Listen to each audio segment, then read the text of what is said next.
우리가 2주 전에, 지난주가 맥주감사주일이었어서 2주 전에 마귀를 대적하라 라고 하는 말씀을 가지고 말씀을 증거하다가 다 전하지 못했는데, 오늘 2주 전에 했던 말씀 계속 이어서 말씀 전하겠습니다. 마귀를 대적하라, 이게 오늘 제목입니다. 자, 성경이 끊임없이 성도들에게 깨어있으라고 권면하는 것은 마귀가 끊임없이 우리를 공격하고 있기 때문입니다. 우리가 쉬지 말고 기도해야 하는 이유는 마귀가 쉬지 않고 우리를 공격하고 있기 때문입니다. 그래서 우리에게는 이 사탄의 계략을 분별할 수 있는 능력이 없습니다. 이 능력은 오직 성령님 안에서 우리가 기도할 때에, 깨워서 기도할 때에만 주어지는, 깨달아지고 분명하게 그 모습이 드러나는 그러한 것입니다. 그래서 우리는 악을 분별하고 대적을 해야 됩니다. 하여간 이 앞부분에 제가 지난주에 한 거를 간단하게 한마디로 정리를 한다면, 여러분 성경 말씀 야고보서 한번 찾아보세요. 스마트폰에 다 있죠. 성경 안 가지고 계신 분들은 에베소서 4장, 죄송합니다. 5장 7절입니다. 죄송합니다. 야고보서입니다. 야고보서. 제가 이게 준비를 깔끔하게 준비를 야고보서 5장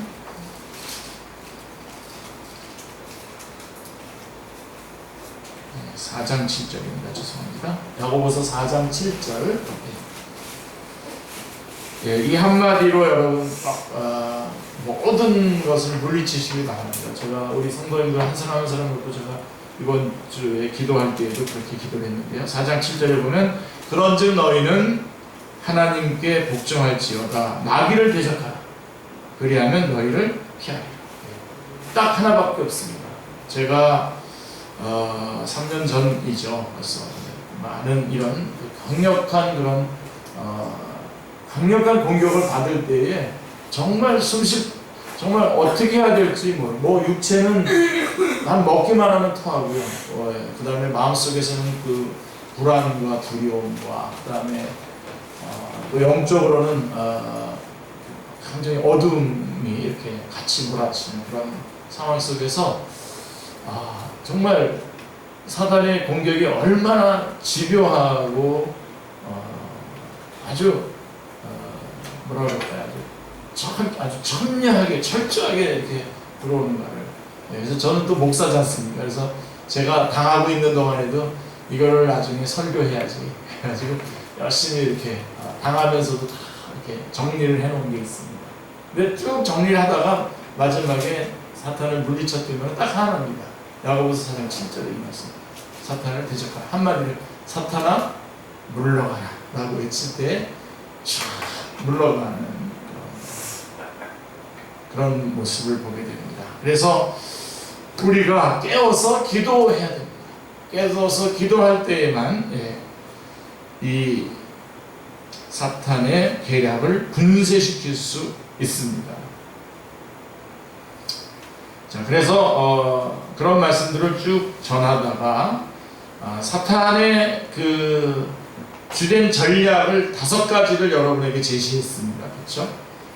그 첫 번째가 다 사탄이 데블이니까 데블의 다 D로 시작하는 겁니다. 그래서 첫 번째 다우트에서 의심. 그래서 이 부분은 했습니다. 그래서 사탄은 우리의 구원을, 우리가 받은 구원을 의심하게 만듭니다. 아니, 그거보다도 먼저 하나님이 우리를 사랑하고 있다는 것을 의심하게 만들어요. 여러분, 절대로 하나님은 절대로 사랑입니다. 아멘. 우리를 사랑하십니다. 그리고 끝까지 사랑하십니다. 요한복음 13장 2절에도 보면 마지막 요한복음에도 보면 끝까지 사랑하신다 그랬어요. 자기를 사랑하는 자들을 끝까지 사랑하신다 그랬어요. 그리고 사실은 하나님께서 우리 이 천지 만물을 창조하실 때의 그 동기도 사랑입니다. 우리를 사랑하시고 우리를 절대로 사랑해서 우리를 놓지 않으십니다. 사망이나 생명이나 천사들이나 권세자들이나 높음이나 깊음이나 다른 어떠한 피조물도 우리를 그리스도의 사랑에서 끊을 수 없다. 이게 로마서 8장의 말씀입니다. 근데 사탄은 우리 하나님의 사랑을 의심하게 해요. 사랑을 의심하게 할 때 여러분 속으로 외치세요. 너무 크게 외치면서 여러분의 그 체력을 소모할 필요 없습니다. 사탄아 물러가라 하고 딱 얘기하면 됩니다. 그리고 하나님의 사랑을 절대로 놓치지 마셔야 됩니다. 아멘. 사실 선악과를 줬을 때에도 하나님이 우리를 사랑하셔서 주신 거잖아요. 사랑하셔서 주신 건데 그거를 잊어버리니까 하나님의 말씀은 안 들리고 사탄의 음성만 들리고. 자, 그래서 그 일환으로 사탄은 또한 하나님이 우리를 가장 사랑하는 가장 극명한 표현이 뭐냐면 우리를 구원해 주시는 겁니다. 아멘. 그래서 사탄은 바로 이 부분을 또 공격해요. 우리의 구원을 확신하지 못하도록 이 부분을 의심하게 만듭니다.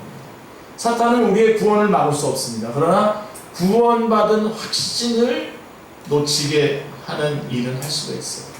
그래서 우리가 이 부분에 있어서 사탄의 의심을 우리가 끊어내야 됩니다. 끊어내야 되고, 그래서 쭉 이제 거기까지 말씀을 드렸습니다. 지난주에서 이거 제 원고 넘어가는 거 보십시오. 네, 다 넘어갔습니다. 넘어갔고, 그 다음에 두 번째가 욕망입니다. desire. 욕망. 사탄은 인류 역사를 통해서 내내 전략을 쌓고 개발해 왔는데요. 그 중에 가장 많은 사람들을 넘어뜨리는 데에 성공한 계략은 인간의 선천적인 욕구를 악한 욕망으로 바꾸는 겁니다. 인간들에게 있는 하나님께서 우리 인간들에게 주신 그 욕구들을 아주 악한 욕망으로 바꾸는 겁니다. 사탄은 인간의 기본적인 욕구를 잘 알고 있습니다. 자, 이 욕구들은 하나님의 선물입니다. 하나님이 우리에게 주신 선물입니다. 아주 소중한 거죠. 사람마다 다른 종류의 욕구가 강렬하게 나타나기 마련인데요. 사탄은 우리가 살아가는 방식과 말과 행동을 유심히 관찰함으로써 가장 강렬한 욕구를 알아냅니다. 그 사람에게 있어서 가장 강렬한 욕구가 뭔지를, 그리고 그 한 가지 욕구에 지나치게 집중하게 만듭니다. 거기 아주 집중하게 만듭니다. 사탄은 옳지 않은 방법, 하나님이 정하시지 않은 방법을 사용해서라도 그 욕구를 충족시키도록 유도를 합니다. 하나님이 정하신 한계와 방법과 상관없이 원하는 대로 그 욕구를 충족하는 것이 자유라고 부추깁니다. 사탄은 욕구를 충족하는 것이 전부인 것처럼 포장을 합니다. 잘못된 방법으로 욕구를 충족시켰을 때 그 결과가 어떠할지에 대해서는 말하지 않고 욕구에만 집중하게 하는 것이죠. 자, 선악과를 먹음으로써 발생하는 처참한 결과에 대해서는 말하지 않았죠. 선악과를 먹으라고는 요구해 놓고서는 그것을 먹었을 때는 어떤 결과가 나올 거라고 하는 것을 말하지 않았지 않습니까? 그렇죠? 사탄은 성적 타락이 얼마나 쉽게 가정을 무너뜨리고 어떤 불행을 안겨주는지 생각하지 못하게 만듭니다. 일단 그 욕구에 집중하도록 하지 그로 인해서 일어나는 결과에 대해서는 말해주지 않습니다. 알코올 중독, 약물 중독, 도박 중독이 얼마나 삶을 무너뜨리는지 생각하지 못하게 만듭니다. 오로지 욕구 자체에 집중하게 하는 것입니다. 그래서 우리가 이렇게 늘 주일날 예배에 오시는 겁니다. 주일날 꼭 오셔서 이걸 점검, 내가 어디에 잘못 집중하고 있는 것들이 있는지를 다시 한번 살펴볼 수가 있지 않습니까? 그렇죠? 자, 사탄은 강렬한 그 욕구보다도 더 중요한 문제가 있다는 것을 생각하지 못하게 합니다. 자신의 욕구가 충족되지 않는다는 것에만 집착하면 사탄의 유혹에 넘어가게 되죠. 원하는 것을 지금 당장 얻어야 한다는 것은 분명한 사탄의 계략입니다. 지금 당장 얻어야 된다. 왜요? 한번 점검을 해보죠. 왜 지금 당장 그거를 내가 해야 됩니까? 왜 얻어야 됩니까? 한번 점검을 해야 됩니다. 사실은 이 메시지는 저한테 가장 강력한 메시지입니다. 저에게 주는 가장 큰 메시지입니다. 사람들의 욕구 때문에 욕구 문제에 대한 책임을 사탄에게만 돌려서는 안 됩니다. 모든 문제에는 개인적인 책임이 따릅니다. 항상. 예. 그래서 사탄의 유혹이 있고요. 우리가 죄를 짓는 것은 사탄의 악한 세력인 사탄의 유혹이 있고, 그 다음에 개인적으로는 깨어 기도하지 못하고 있기 때문에 거기에 말려 들어갑니다. 자, 하지만 그런 상황을 만들고 영적 훈련이 없는 평범한 삶으로는 이길 수 없는 압박 아래로 밀어넣기 위해서 육신의 욕구를 이용하려고 하는 악한 세력이 존재하고 있다는 것을 분명히 알고 깨어 있어야 됩니다. 모든 문제와 사탄의 유혹과 우리 개인의 책임인데, 그런 사탄의 강력한 그런 촉구가 있다라고 하는 것을 여러분이 꼭 기억하시기 바랍니다. 그래서 doubt, 그다음 의심, 그다음에 desire, 욕망, 그다음에 세 번째가 속임수입니다. deception입니다. deception, 속임수. 뭐 사탄의 무기는 딱 하나밖에 없습니다.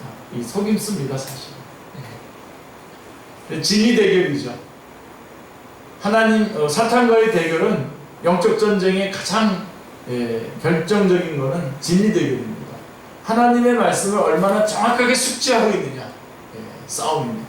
사실 창세기 3장에서 일어났던 그 결과도 결국은 아담과 하와가 하나님의 말씀에 대해서 정확하게 숙지하고 있지 않았기 때문에 일어난 문제입니다. 자, 사탄은 자신의 거짓된 생각을 사람들의 생각 속에 집어넣을 뿐만 아니라 오랜 역사 속에서 매우 익숙한 생각으로 고정시켜 버립니다. 그래서 제일 먼저 우리 사탄이 처음 주입하는 생각은 마치 등산가가 암벽을, 우리 이영남 목사님 들어야 되는데, 마치 등산가가 암벽을 올라갈 때 필요한 첫 발끝 디딤판, 발끝 디딤판이라고 해요. 토홀드라고 하는데요. 자, 이러한 생각은 욕구를 만들고 점점 죄책감이 무너지게 만듭니다. 사탄이 처음 주는 마음, 그래서 이렇게 딱 걸칠 수 있는 곳에 딱 걸치게 만들어요. 발끝 디딤판이라고 합니다. 그래서 이 과정이 좀 지나면 사탄은 좀 더 든든한 안정적인 상태를 만드는 데 필요한 발판, 풋홀드, 발판을 만들어 줍니다. 설치합니다. 그래서 이제 발판에 딱 올랐으면, 이제 전에는 발끝으로 이렇게 되고 있었는데, 이제 그 발판에 딱 올라가게 되면 발끝으로 있을 때보다 더 견고하게 자신의 행동을 정당화하면서 유혹을 실행합니다. 그 다음에 이제 시간이 지나서 발판에 견고하게 섰을 때 그 다음 단계로 옮겨져 가는데, 그것을 견고한 진이라고 합니다. 스트롱홀드라고 합니다. 스트롱홀드. 이제는 뭐 앞뒤 가리지 않고 하죠. 이 견고한 진은 옳지 않은 것임에도 불구하고 이성으로 합리화해서 악하다고 여기지 않게 되는 사탄의 속임수로 만들어진 터전인 것입니다. 죽을까 하노라 했더니 안 죽는다라고 이렇게 아주 단호하게 얘기하는 사탄의 모습을 우리가 보게 됩니다. 고린도후서 10장 3절로 6절 말씀해 보시면, 우리가 육신으로 행하나 육신에 따라 싸우지 아니하노니 우리의 싸우는 무기는 육신에 속한 것이 아니요 오직 어떤 견고한 진도 무너뜨리는, 조금 전에 말했던 그 견고한 진입니다. 견고한 진도 무너뜨리는 하나님의 능력이라 모든 이론을 무너뜨리며 하나님 아는 것을 대적하여 높아진 것을 다 무너뜨리고 모든 생각을 사로잡아 그리스도에게 복종하게 하니 너희의 복종이 온전하게 될 때에 모든 복종하지 않는 것을 벌하려고 준비하는 중에 있노라. 이 견고한 진이라고 하는 단어 뒤에 나오는 모든 이론, 하나님을 아는 것을 대적하여 높아진 것은 서로 연결된 표현인 것입니다. 이는 언뜻 듣기에는 옳은 것 같지만, 모든 이론과 하나님을 아는 것을 대적하여 높아진 이 언뜻 듣기에는 이것이 옳은 것 같지만 사실은 잘못된 생각들이 이론화된 것들을 말하는 거죠. 그래서 아주 견고하게 된 거예요. 견고하게. 여러분, 우리나라 요즘에도 저 북한의 그 김정을 막 찬양하는 그런 일들이 지금 막 대놓고 하잖아요. 전에는 처음에는 조금 나와가지고 김정은 뭐 하고서 이렇게 딱 하고서 쏙 들어갔어요.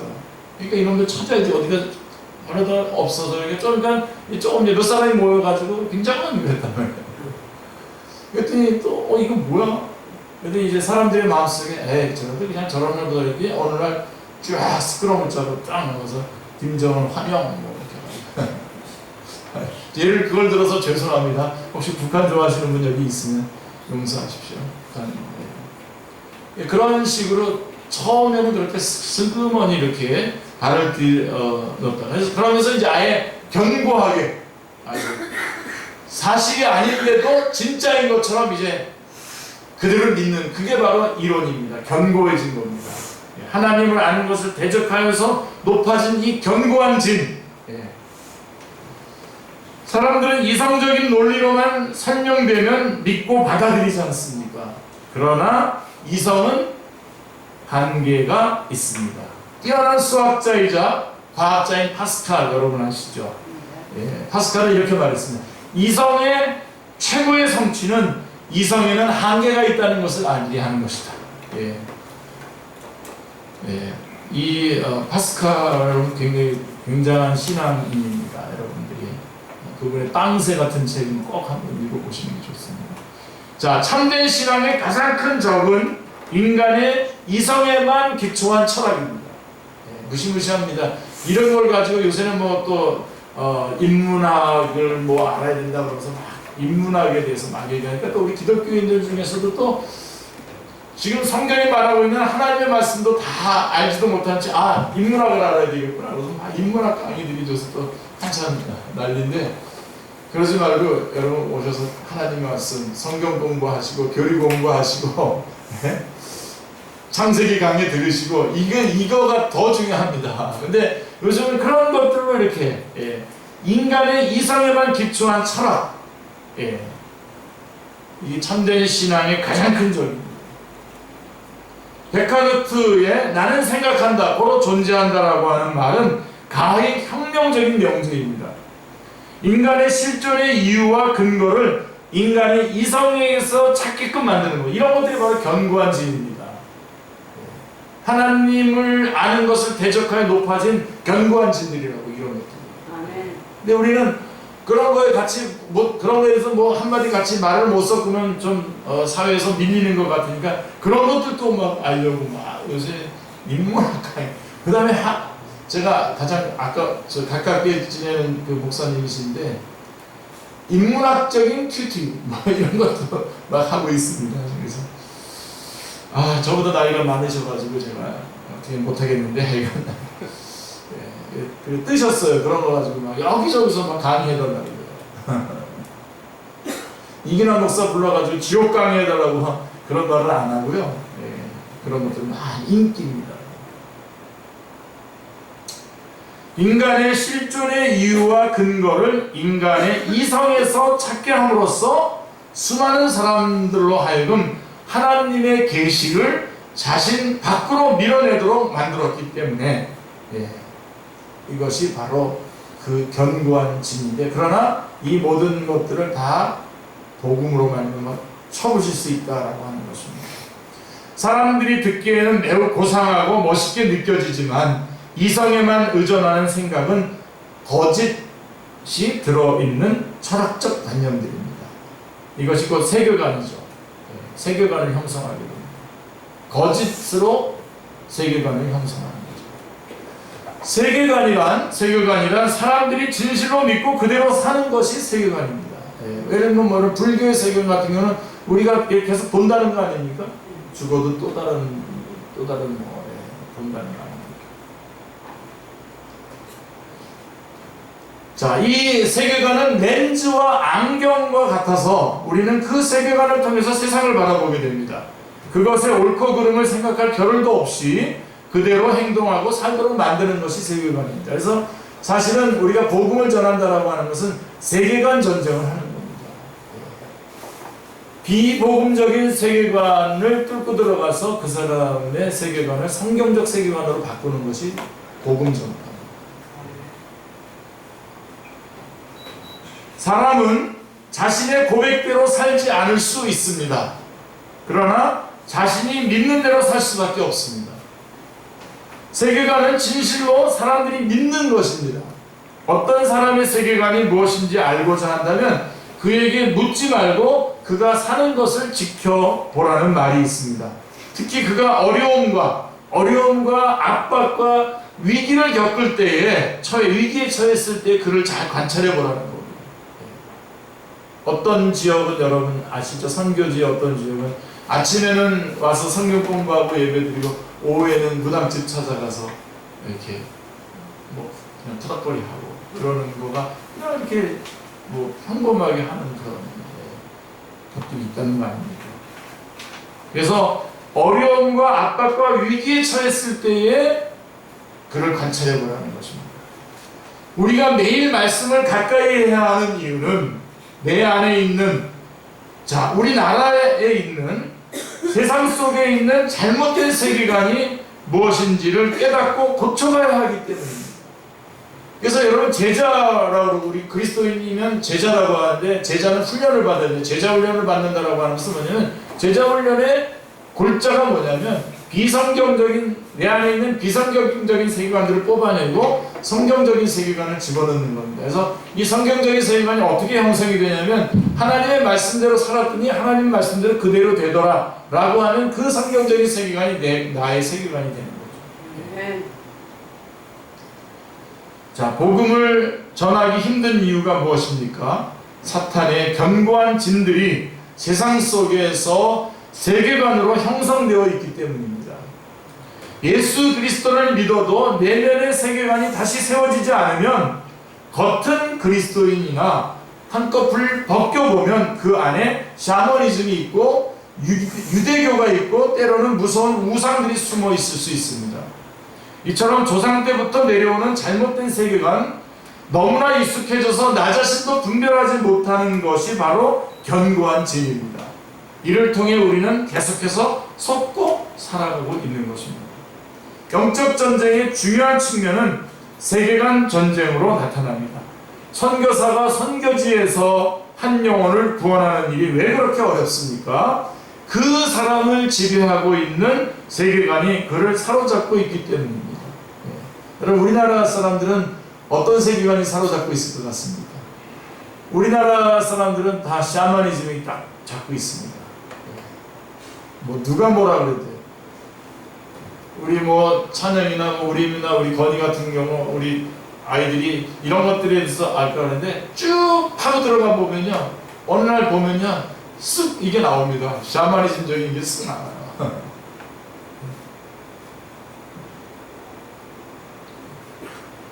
그게 그 바닥에 깔려 있는 거죠. 그래서 여러분, 이 샤머니즘을 제일 많이 연구한 사람들이 누구냐면요, 저도 논문을 쓸 때에 그분들의 글들을 많이 인용을 했는데 일본 사람들이 많이 연구를 많이 했어요. 우리나라 샤머니즘, 우리나라를 잘 지배하려고. 그래가지고 이 샤머니즘의 가장 그 중요한 어떤 윤리가 뭐냐면 음주 오락하는 거예요. 놀고 즐기는 겁니다. 그래서 하여간 크게 즐기도록, 그렇게 술 먹고 즐기도록 잘 이끌어갔죠.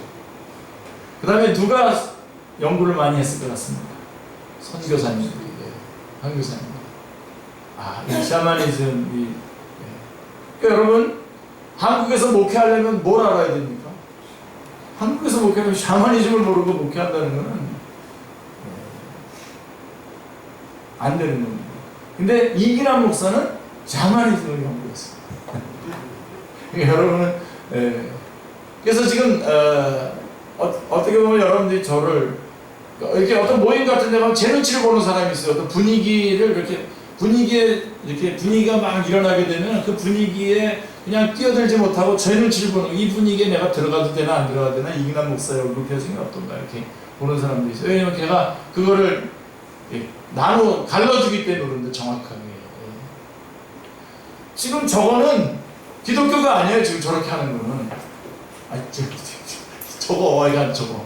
또 이거는 아닌 거예요. 전혀 아닌 거예요. 기독교가 아닌 거예요.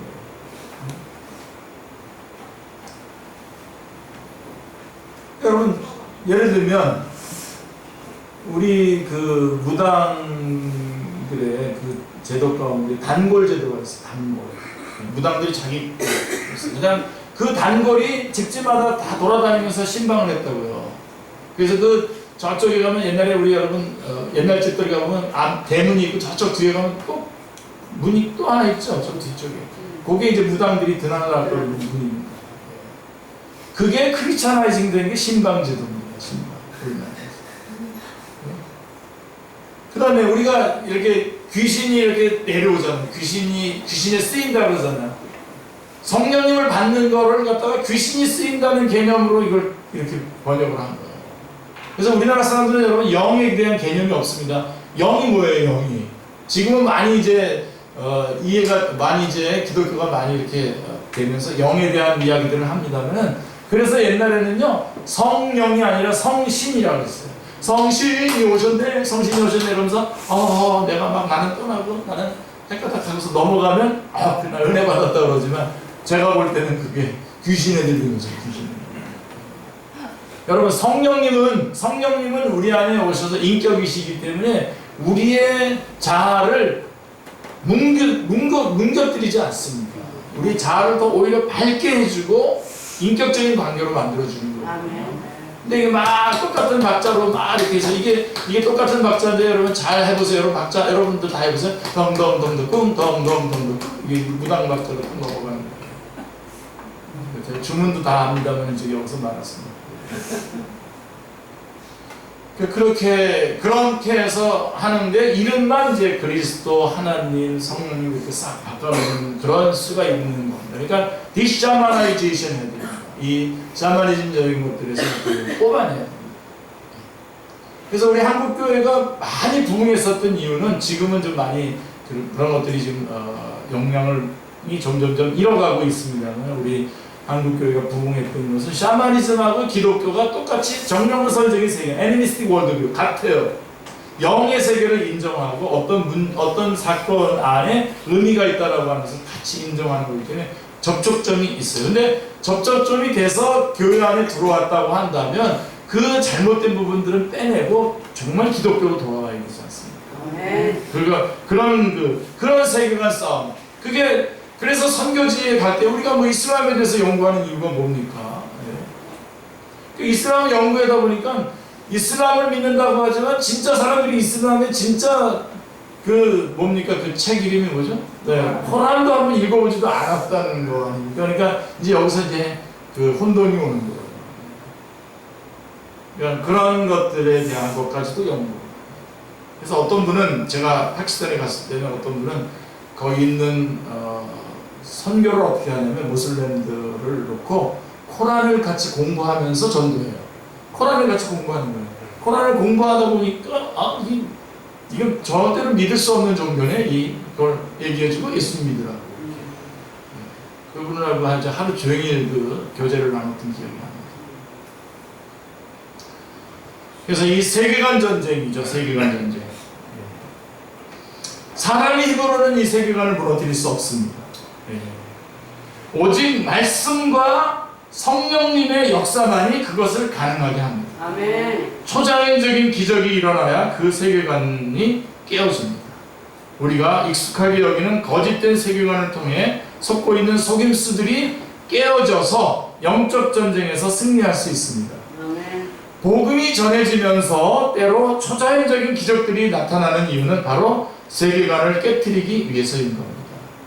그래서 도저히 깨지지 않던 세계관이 심한 병에 걸리면서 이게 아니구나 하고선 그런 어떤 계기들, 결정적인 계기들이 일어나게 하는 그런 과정일 수 있습니다. 꼭 그렇지 않은 분들도 있어요. 사실 그렇지 않게 이렇게 정말 이렇게 정말 부드러운 방법으로 이렇게 들어오시면 참 좋죠. 어떤 분들은 간증과 아주 막 극적으로 멋지게 간증하려고 조금씩 이렇게 좀 약간씩 이렇게 자기가 살았던 일들을 조금 이렇게 뭔가 좀 첨가하고 그러시는데 그럴 필요 없습니다. 하나님께서 성령님 우리 안에서 역사하셔서 이렇게 바꾸실 때 우리가 도저히 깨지지 않으니까 이 세계관 깨지기가 어렵거든요. 않을 때는 어떨 때면서 전혀 그 혼자 인간의 힘으로는 해결할 수 없는 어떤 사건에 직면하게 하셔서 거기서 완전히 전환을 일으키는 그런 경우들을 보게 됩니다. 자, 그래서 세 가지 있습니다. deception, doubt, desire, deception. 그 다음에 네 번째가 뭐냐면 분열입니다. division, 나누는.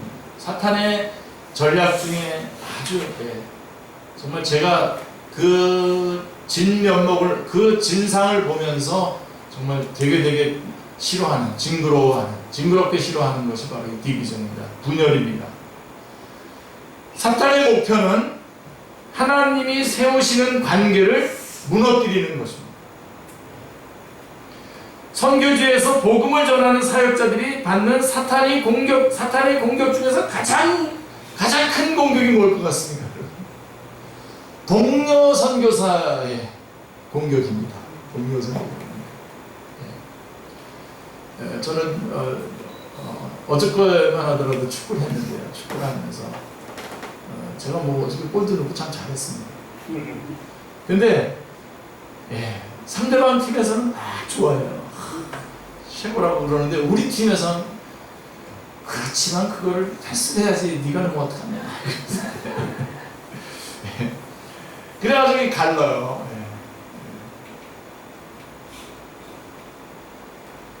최근에 그 상대방 팀의 한 분이 저랑 동갑인데 제발 저하고 친구하자고. 친구하자고 내가 제가 친구하기로 했습니다. 그래서 이제 첫 번째 단계가 친구하려면 교회 와야 되는데 내가 친구 싶어 하셔가지고 저한테 막 옷도 주시고 막 그러셔요. 그래서 거의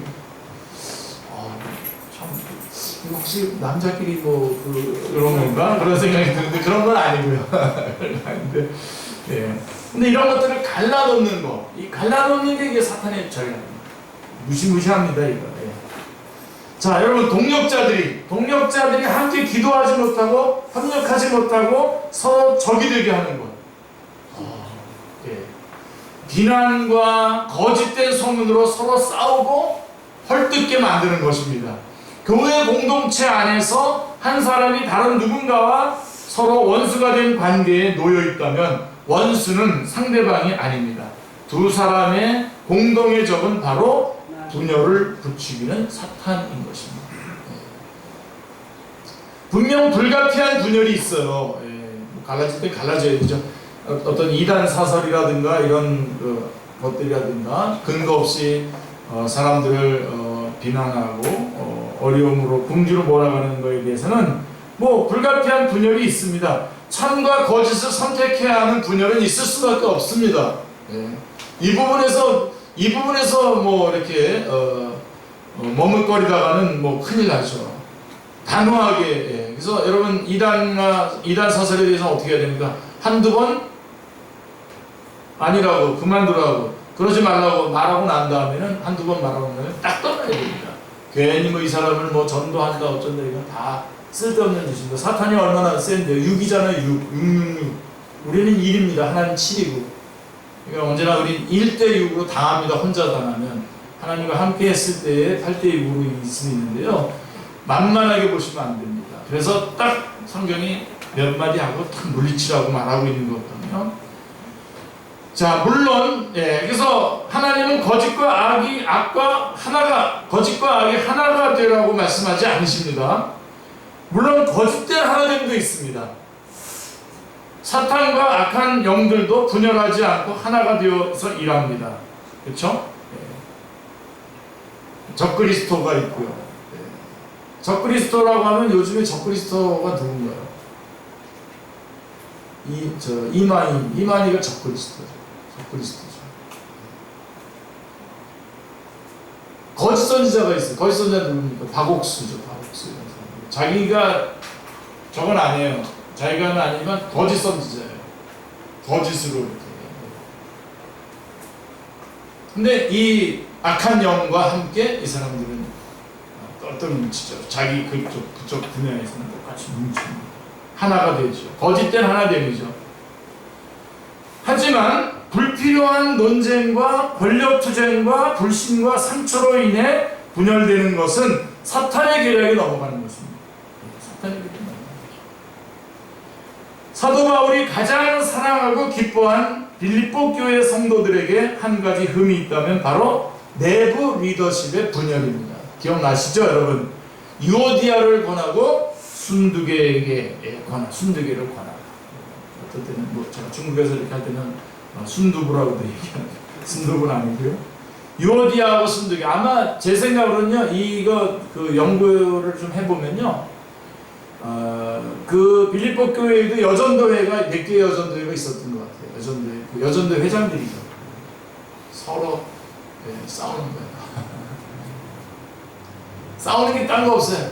내가 이랬다고 알아달라는 거예요. 그러니까 여러분 빨리빨리 알아주세요. 누가 하나님의 일 하면 빨리빨리 알아주셔야 되는데 안 알아주니까 막 서로 알아달라고 그러다가 결국은 싸움이 난 겁니다. 내가 더 알려지기 위해서 뭔가를 더 열심히 일하기보다는 저쪽을 끌어내리는 내용에 올라가잖아요. 그러니까 끌어내리기로 결심을 한 거예요. 요게 사탄의 짓입니다. 네? 열심히 이렇게 철이철을 나타나게 한다고 우리가 목회자들도 서로 이렇게 열심히 하면 나도 따라가야지 그래서 가서 배우고 그래서 올라가고 또 이렇게 해야 되잖아요. 네. 제가 우리 윤주환 전사한테 그렇게 하라고, 절대로 남 다른 사람 잘하는 사람에서 시기하지 말고 그 사람한테 가서 배우라고, 더 어리더라도 배우고 그렇게 하라고 제가 그런 적이 있는데, 이게 올라가면은 자기도 올라가기 싫으니까 능력이 없으니 이걸 끌어내요. 내부 리더십의 분열.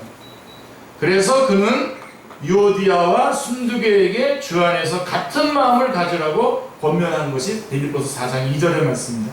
이등까지 권면한 것을 보면 이 두 사람이 빌립보 교회의 분열의 주역이었음을 알 수 있습니다.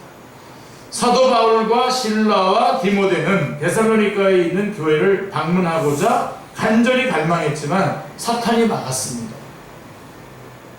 자, 사탄이 왜 막습니까? 사도 바울이 가면 어떻게 되죠? 사도 바울이 가면 사탄이 우리를 막았도다라고 기록하는데요. 사탄이 어떻게 막았는지 구체적으로 설명하고 있지는 않지만 그 이유는 분명합니다.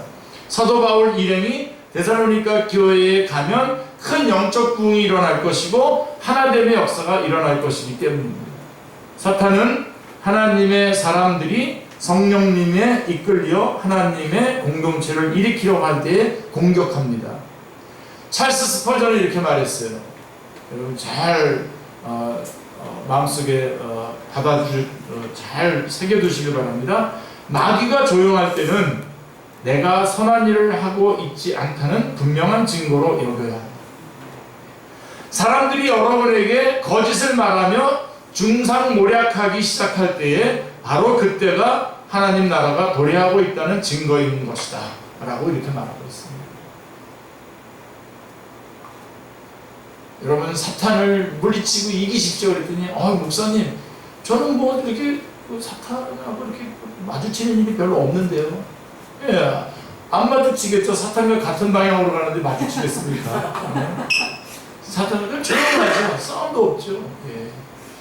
여러분 어떤 순례자가 봤다는 거 아니고 어떤 교회를 보니까 교회 이렇게 비몽사몽간에 이렇게 보니까 그 교회에 그냥 새까맣게 그냥 마귀들이 말이에요. 거기서 막 그렇게 꼬챙이질 화살표 꼬챙이 있죠. 그걸 막 새까맣게 꼬챙이질을 하고 있더라고요. 그래서 그 교회를 들어가 봤더니 성도님들이 열심히 기도하고 있더랍니다. 근데 또 어떤 교회 갔더니 그 교회 위에 그냥 마귀들이 새까맣게 다 거기서 잠자고 있더래요. Z자 아시죠? Z자 막 그리면서 막 자고 있더래요. 그래서 이렇게 들어가 봤더니 성도들이 듬성듬성 앉아가지고 다 졸고 있더랍니다. 지금 이런 조는 그런 게 아니라 그렇게. 그러니까 사탄이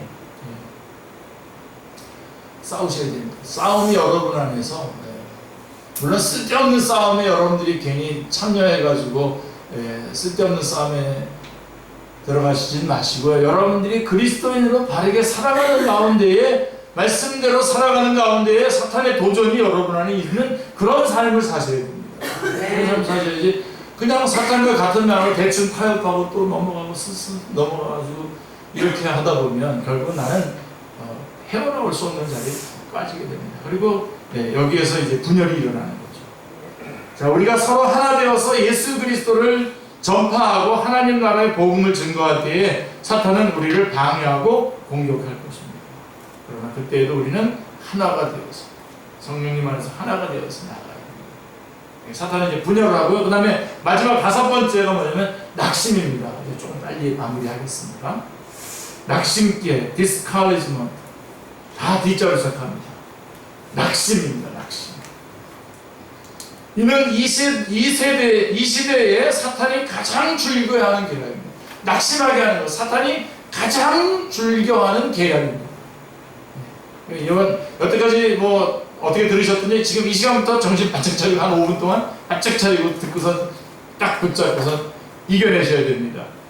자, 두려움과 걱정과 근심의 목표는 모두 낙심하게 하는 데 있습니다.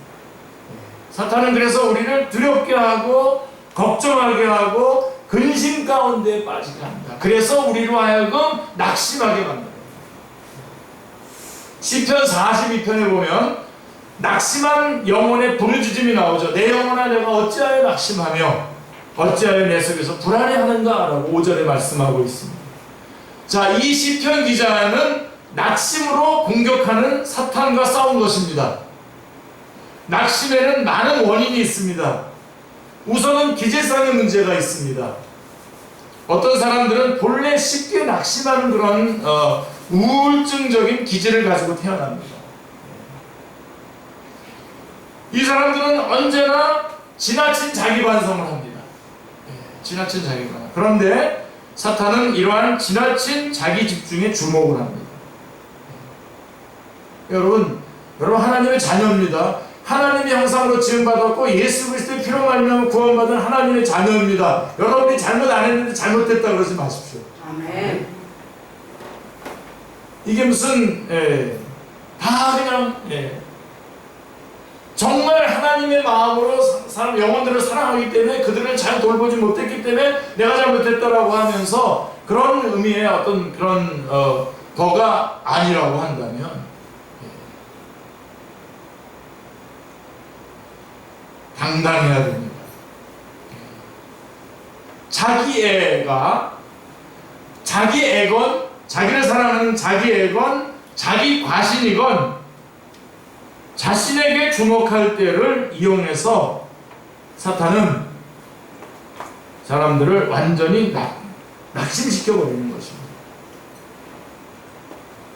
그러니까 자기 반성, 지나친 자기 반성, 지나친 자기 집중. 그리고 또 다른 원인은요, 원래 좀 그렇게 우울증적인 기질을 가진 사람이 있고요. 또 다른 원인은 자신이 아닌 다른 사람을 봄으로써 낙심하는 거예요. 다른 사람을 바라보는 거예요. 자기만 바라보면서 낙심하고 또 하나는 다른 사람을 바라보면서 낙심하게 만드는 거예요. 그래, 잘났어. 잘났어. 그래, 뭐. 그러고선 집에 와가지고 내가 이게 뭐지? 내 인생이 이게 뭐지? 내가 지금 몇 살인데 나는 지금 여기서 뭐하는데 내 월급이 얼마인데? 이게 지금 익숙해 보이지 않아요? 저는 안 그럽니다. 전혀. 다른 사람과 비교해서 자신을 평가하면서 저 사람이 저렇게 되기까지 나는 도대체 뭘 했지? 살았잖아요. 그러면서 낙심을 하는 거예요. 비교를 통해서 열등감과 낙심에 빠지게 만드는 것입니다. 사람마다 길이 다르고 하나님이 쓰시는 분야가 다르고 분량이 다릅니다. 아멘.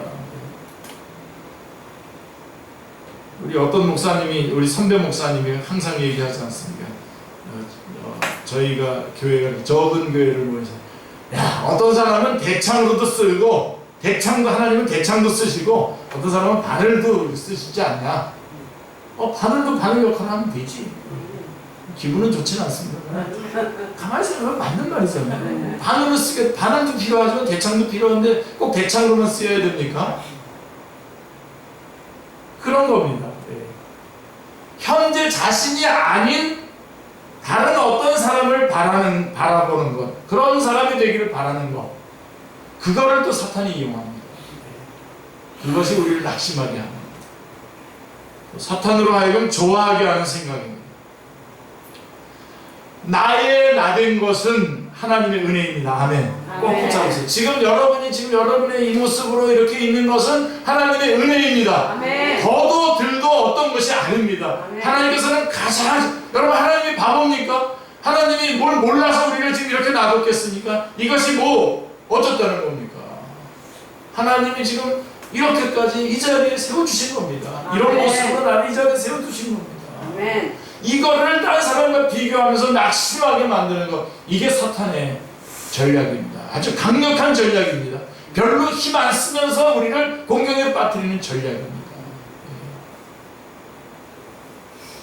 나보다 더 뛰어나고 위대하다고 생각되는 자를 시기하지 마십시오. 시기하지 마십시오. 다른 사람과 비교하는 것만큼 불행한 일은 없습니다. 여러분, 초대교회에서 일어났던 일 중에 아나니아와 삽비라 사건 아시죠?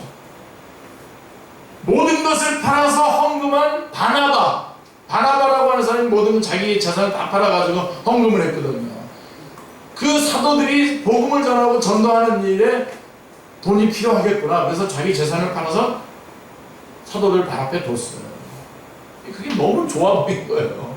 그럼 자기도 다 팔아서 주면 되는데, 다 팔았다 그러고 또 몇 개 남겨놓고 그러니까 자기도 사람들 앞에서 그런 사람이라고 하는 것은 알려지고 싶고, 또 그 다음에 돈은 또 아깝고, 그래서 남기고. 자, 우리를 또 하나 낙심하게 만드는 게 뭐냐면요, 이겁니다. 여기에 많이 있습니다. 우리 축제교 성도들은 1번, 2번은 별로 잘 아닌 것 같아요. 근데 이 세 번째로 뭐냐면, 선을 행하다가 낙심을 하는 거예요. 선을 행하다. 막 이렇게 착한 일, 선한 일을 행하다가 그 선한 일을 행하는 자를 낙심하게 만드는 거예요. 믿지 않는 가정에서 혼자 믿으면서 가족들을 전도해 보려고 하지만 완강한 가족들의 반대에 밀려서 낙심하게 돼요. 왜 안 돌아오지? 여러분, 그게 낙심하고 중단할 일입니까? 그게 중단할 일입니까? 지금 결과가 안 나타나도 내가 죽은 다음에 나타날 수도 있어요. 아무런 변화를 일으키지 못하는 것 같아서 낙심할 때에 마귀는 탁 와가지고 집어쳐. 그만해. 너도 네 인생 살아. 거기에다 왜 시간을 안 둬? 얼마나 타당합니까? 얼마나 타당하게 여겨집니까? 그러니까 낙심하고.